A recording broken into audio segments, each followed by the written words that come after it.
Depuis le début de notre saison, nous avons exploré les mécanismes de l'esprit humain. Influence, conformité, biais, émotion et moralité. Nous avons suivi des aventuriers de la pensée qui ont osé sonder la nature humaine, parfois jusqu'aux frontières de l'inconfort. Aujourd'hui, pour notre dernier épisode de la saison 2, nous allons lever le voile sur une autre frontière, celle de l'éthique en sciences. Jusqu'où peut-on pousser une expérience? Quels risques sommes-nous prêts à faire courir aux participants? Et surtout, quelle science voulons-nous? C'est une aventure qui ne se lie pas seulement dans les résultats, mais dans les décisions, les choix et les responsabilités des chercheurs.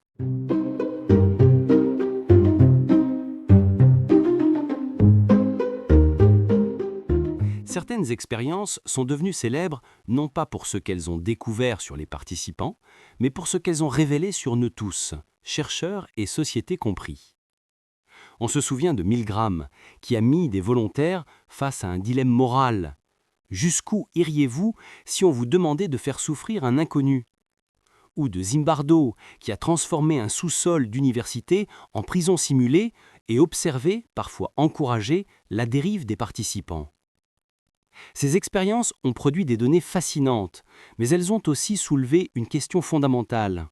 À quel point est-il acceptable de mettre quelqu'un en situation de stress, de peur ou d'humiliation au nom de la science? Leur héritage ne réside pas seulement dans les chiffres, mais dans l'éveil d'une conscience éthique collective. Elles ont montré que la science n'est jamais neutre. Les conditions d'une expérience, le pouvoir du chercheur, le consentement des participants et la transparence sont des choix qui façonnent le savoir autant que les observations elles-mêmes.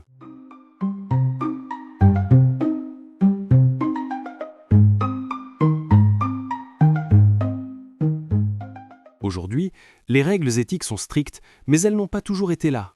Le concept de consentement éclairé, donner aux participants toutes les informations pour qu'ils acceptent de participer librement, est devenu un pilier central. On réfléchit désormais à la proportionnalité du risque, à l'impact psychologique et social d'une étude et à la protection des participants les plus vulnérables. Mais l'éthique n'est pas seulement un frein, elle est aussi un guide pour inventer de nouvelles formes de recherche.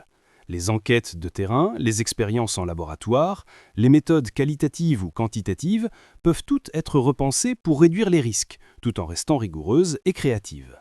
On parle aujourd'hui de sciences délibératives, où les chercheurs, les participants et la société discutent ensemble des questions à poser, des méthodes à utiliser et des limites à ne pas franchir. Une science qui ne se contente pas de mesurer le monde, mais qui prend soin des humains qui la font vivre.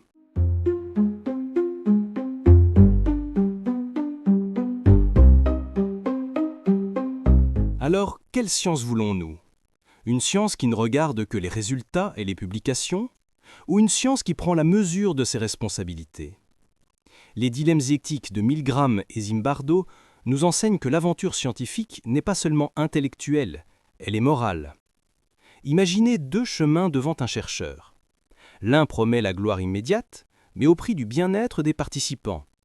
L'autre est plus exigeant, plus lent, mais respectueux et durable.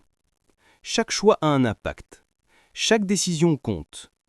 La curiosité doit toujours être tempérée par le respect des participants, par l'attention aux conséquences et par la réflexion sur ce que nous acceptons de faire au nom du savoir.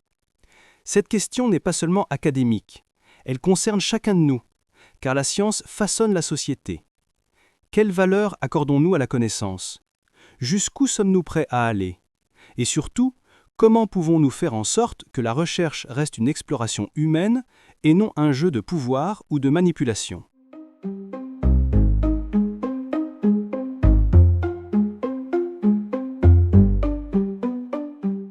Voilà pour notre dernier épisode de la saison 2. L'éthique n'est pas une frontière fixe. Elle évolue, se débat, se négocie. Il nous rappelle que chaque expérience, chaque observation, chaque découverte a un prix humain. La science que nous voulons n'est pas seulement une science de la connaissance, mais aussi une science du soin, de la responsabilité et de l'attention aux autres. Merci d'avoir suivi cette saison des Aventuriers de la Pensée. Mais l'aventure continue, alors si celle-ci vous a plu, et pour ne rien manquer, abonnez-vous. Et surtout, restez curieux.